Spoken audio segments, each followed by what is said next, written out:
दोस्तों, ग्वालियर के एक देहात का रहने वाला रोहित कुमार दुबई में इलेक्ट्रिशियन का काम किया करता था।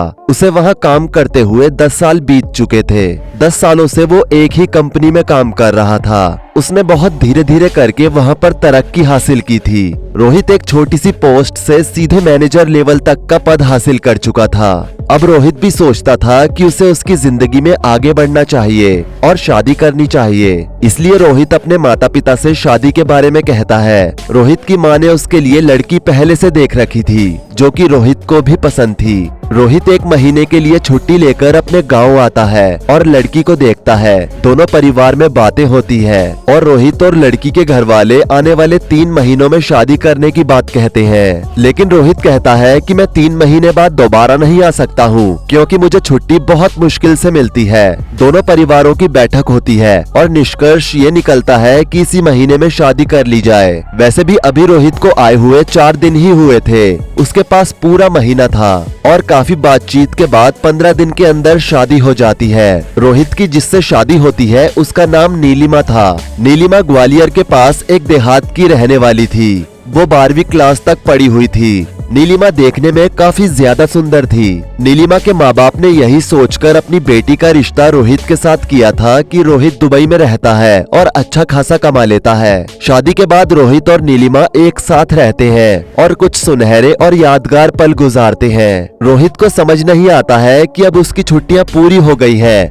और फिर रोहित की माँ उसे याद दिलाती है कि तुम्हें वापस दुबई भी जाना है। रोहित का मन तो नहीं था, लेकिन रोहित वापस जाने के लिए तैयार हो जाता है और दुबई चला जाता है और अपने काम में व्यस्त हो जाता है। लेकिन उधर नीलिमा रोहित को याद करते हुए बहुत रोती है और रोहित से बार बार फोन कर कर कहती है कि अब वो अकेले नहीं रह पा रही है। रोहित उसे बहुत समझाता है, लेकिन नीलिमा समझने को तैयार ही नहीं होती है। उसके माँ बाप भी रोहित से कहते हैं कि बेटा कुछ कर, किसी भी तरह से इसे यहाँ से अपने साथ ले जा, वरना ये रो रो कर ही मर जाएगी। रोहित भी काफी ज्यादा परेशान हो जाता है, लेकिन रोहित जानता था कि नीलिमा को यहाँ पर लेकर के आना इतना आसान नहीं था। उसके बाद रोहित एक बहुत बड़ा फैसला करता है। रोहित फैसला करता है कि वो यहाँ की नौकरी छोड़ देगा और आज तक उसने यहाँ पर काम करके जो भी रुपया पैसा कमाया है, जो इस वक्त कंपनी में उसका जमा है, वो सारा पैसा लेकर के वो अपने भारत देश चला जाएगा और वहाँ पर जाने के बाद कुछ भी छोटा मोटा काम धंधा कर लेगा। इसी बहाने कम से कम अपने परिवार और अपनी पत्नी के साथ तो रह पाएगा। इसके बाद जब वो अपनी कंपनी के मैनेजर से बात करता है, जो कि एक भारतीय ही था, उसका नाम था जगन राव। जगन राव रोहित से कहता है कि ठीक है, अगर ऐसी बात है तो, और इस बार अगर तुमने इतना बड़ा फैसला ले ही लिया है तो मैं इस बारे में हमारे जो कंपनी के मालिक शेख साहब हैं उनसे बात करता हूँ और उसके बाद तुम्हें बताता हूँ। जगन राव अपने मालिक के पास जाकर मालिक से कहता है, सर हमारा जो इलेक्ट्रिक डिपार्टमेंट का मैनेजर है रोहित कुमार, वो जॉब छोड़कर वापस भारत जाना चाहता है। शेख साहब कहते हैं कि ठीक है, उसे जाने दो और उसकी जगह किसी और को भर्ती कर लो।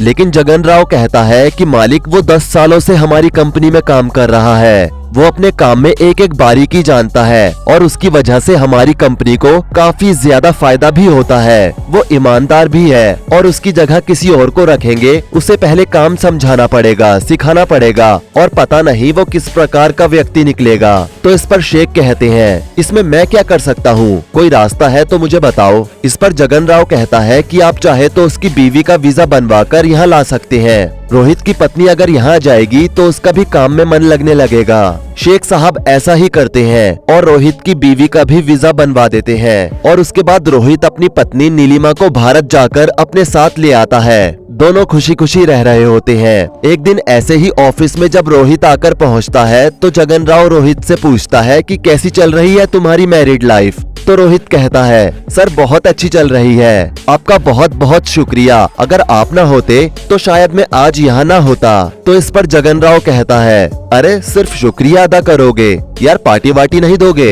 इस पर रोहित कहता है, सर आपके लिए तो जान हाजिर है, आप जब कहेंगे पार्टी हो जाएगी। वो तो आप बताइए कब चले होटल में। तो इस पर जगन राव कहता है, यार होटल का खाना तो हमेशा खाते हैं, मेरी घर का खाना खाने की इच्छा है। इस पर रोहित कहता है कि ठीक है, आप हमारे घर आ जाओ, हम आपको घर का खाना खिलाते हैं। रोहित आकर के अपनी पत्नी को सब बताता है। उसकी पत्नी भी बहुत खुश हो जाती है और उसके बाद संडे को रोहित और उसकी पत्नी नीलिमा दोनों खुशी खुशी डिनर के लिए खाना बनाने की तैयारी करते हैं। रात को 8 बजे करीब जगन राव अपने 2 साथियों के साथ रोहित के घर पहुंचता है। वहां खाने पीने के साथ शराब का भी प्रोग्राम होता है। शराब पीते हुए काफी देर हो जाती है। तभी जगन राव कहता है कि अब चलने का समय हो गया है। चलते समय जगन ने कहा कि यार रोहित, हमारी भाभी को ले आ, कम से कम मिलवा तो दे। रोहित अंदर जाता है और नीलिमा से कहता है कि नीलिमा आओ, तुमसे मिलना चाहते हैं। नीलिमा जब निकलकर कमरे में सामने आती है तो जगन राव जब उसे देखता है तो उसे देखता ही रह जाता है। उसके दिल में सिर्फ और सिर्फ एक ही सवाल आ रहा था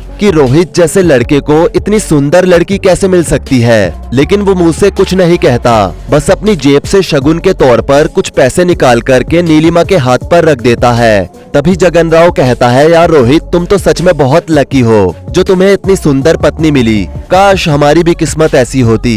ये बात रोहित को थोड़ी अटपटी सी लगती है, लेकिन वो बस स्माइल करके रह जाता है। और उसके बाद जगन राव और वो दोनों सहयोगी वहाँ से चले जाते हैं। अगले दिन से डेली रूटीन फिर से उसी प्रकार से शुरू हो जाता है। इधर कुछ दिनों बाद जब जगन राव अपने मालिक शेख साहब के साथ मीटिंग में बैठा होता है तो किसी तरीके से वहाँ रोहित की चर्चा होने लग जाती है। तो चर्चा में जगन राव शेख को बताता है कि सर, हम उस दिन रोहित के घर पर गए थे खाना खाने के लिए, उसने हमें पार्टी दी थी। शेख कहता है कि कैसा बना था खाना। तभी जगन कहता है कि सर, खाने की छोड़िए, उसकी बीवी के बारे में पूछिए, क्योंकि उसकी बीवी किसी बला से कम नहीं थी। लेकिन बस मुझे दुख इस चीज का है कि ऐसी नायाब चीज रोहित के पास कैसे चली गई। ये सुनकर शेख कहता है, अच्छा ये बात है तो हमें भी दीदार कराओ उस चांद का।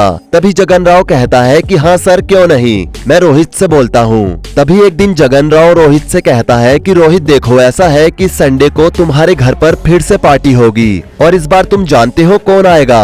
हमारी कंपनी के मैनेजिंग डायरेक्टर शेख साहब खुद तुम्हारे घर पर डिनर करने के लिए आने वाले हैं। रोहित को कुछ समझ नहीं आता और वो कहता है, जगन सर, ऐसा कैसे? हमारी कंपनी के मैनेजिंग डायरेक्टर मेरे घर में आने के बारे में कैसे सोच रहे हैं? तो जगन कहता है कि अरे तुम कंपनी के इतने होनहार कर्मचारी हो, इसलिए वो तुम्हारे घर पर खाना खाना चाहते हैं। ये बात रोहित को कुछ अटपटी सी लगती है और वैसे भी रोहित ने शेख के बारे में बहुत उल्टी सीधी बातें सुन रखी थी। संडे आता है, शेख रोहित के घर पर आता है और शेख को खाना परोसने के लिए उस दिन नीलिमा खुद बाहर आ जाती है। शेख जैसे ही उसे देखता है उसी समय अपनी जेब से एक डिब्बी निकालता है और नीलिमा का हाथ पकड़कर जबरदस्ती उसके हाथ पर रख देता है। नीलिमा डिब्बी खोलती है तो उसमें एक अंगूठी होती है जो कि बहुत कीमती थी। रोहित उस अंगूठी को देखकर शॉक्ड हो जाता है और शेख से कहता है कि हम इसे नहीं ले सकते हैं। लेकिन शेख के ज्यादा कहने पर रोहित शांत हो जाता है। उसके बाद शेख वहां से चला जाता है। अभी 2-3 दिन ही हुए थे कि रोहित की ड्यूटी में बड़े बदलाव किए जाने लगे, जैसे कि अब उसे दूर दूर साइट्स पर भेजा जाने लगा। रोहित को कुछ समझ नहीं आ रहा था। एक दिन रोहित अपने घर से निकला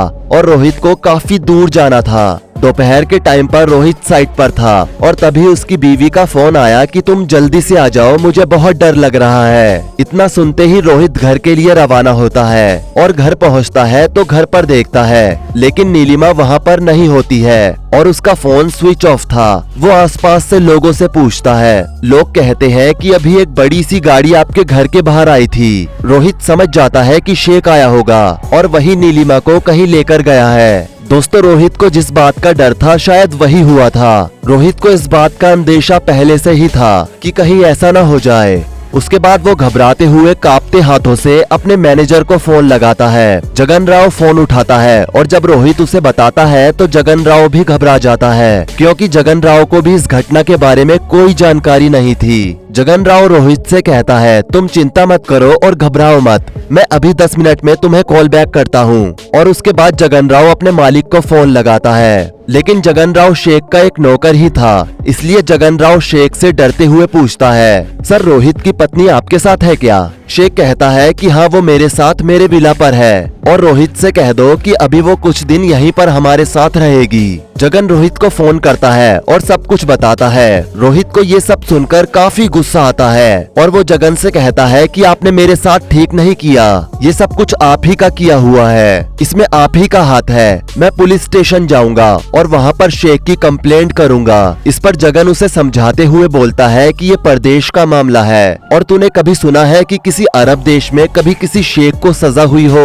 उल्टा तुम ही फंस जाओगे। ये सुनकर रोहित बहुत रोता है और अपनी पत्नी का इंतजार करने लगता है। 2 दिन बाद नीलिमा घर आ जाती है और दोनों एक दूसरे से लिपटकर बहुत रोते हैं और उसके बाद नीलिमा थोड़ी शांत होती है और रोहित को बताती है कि उसके साथ शेख ने क्या किया।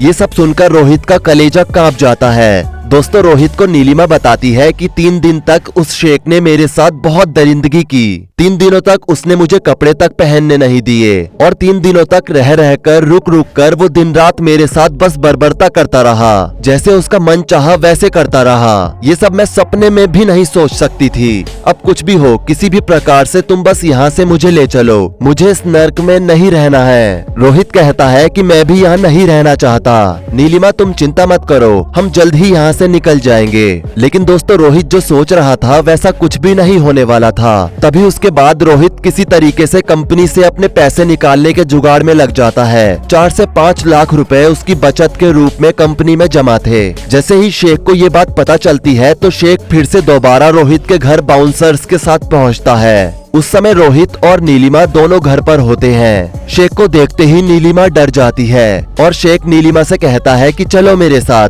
अभी मेरा मन नहीं भरा है। ये सुनकर रोहित शेख की तरफ बढ़ता है। तभी शेख के बाउंसर्स रोहित को पकड़ लेते हैं। शेख नीलिमा से कहता है कि मेरे साथ चलो, मैं तुम्हें बहुत सारा पैसा दूंगा और अगर तुमने ज्यादा नखरे किए तो तुम्हारे पति को यहीं मरवा दूंगा और उसकी लाश भी नहीं मिलेगी। तभी कुछ सेकंड्स में नीलिमा को वो शेख जोर जबरदस्ती अपनी गाड़ी में बैठाकर अपने विला पर ले जाता है और रोहित बहती आंखों से सिर्फ और सिर्फ देखता रह जाता है। कोई पति इतना विवश हमारे देश में कभी नहीं हो सकता, लेकिन परदेश में वो इतना ज्यादा विवश था कि सिर्फ अपनी पत्नी को किसी और गैर मर्द के पास मजबूरी में जाते हुए देख रहा था। सिवाय रोने के उसके पास कोई दूसरा रास्ता नहीं था।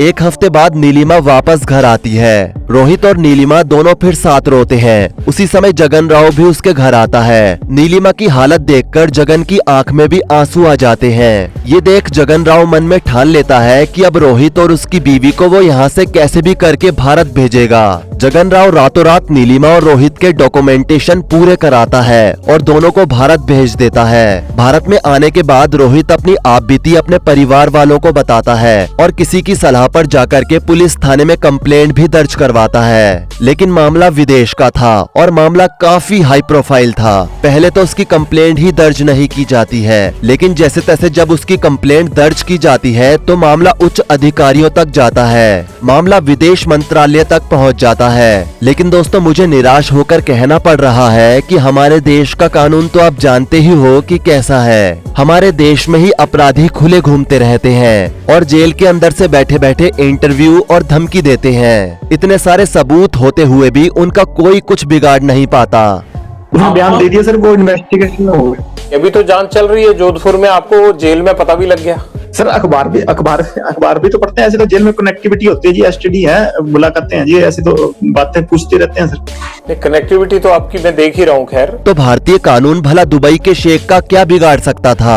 ये मामला आज भी सिर्फ और सिर्फ थाने और कोर्ट कचहरी में ही घूम रहा है। दोस्तों रोहित और नीलिमा को आज तक इंसाफ का सिर्फ और सिर्फ इंतजार ही है और उनका ये इंतजार शायद इंतजार ही बनकर रह जाएगा। दोस्तों रोहित अब अपने गांव में ही रह रहा है और आज भी रोहित और नीलिमा उस समय को याद करते हैं तो डर से सहम जाते हैं। वैसे दोस्तों इस सच्ची कहानी को जानकर आप क्या कहना चाहेंगे नीचे कमेंट करके जरूर बताएं। वीडियो को लाइक करें, शेयर करें और ऐसी ही और वीडियोस के लिए इस चैनल को सब्सक्राइब करके साथ में बेल नोटिफिकेशन को भी ऑल पर सेट कर लें। धन्यवाद।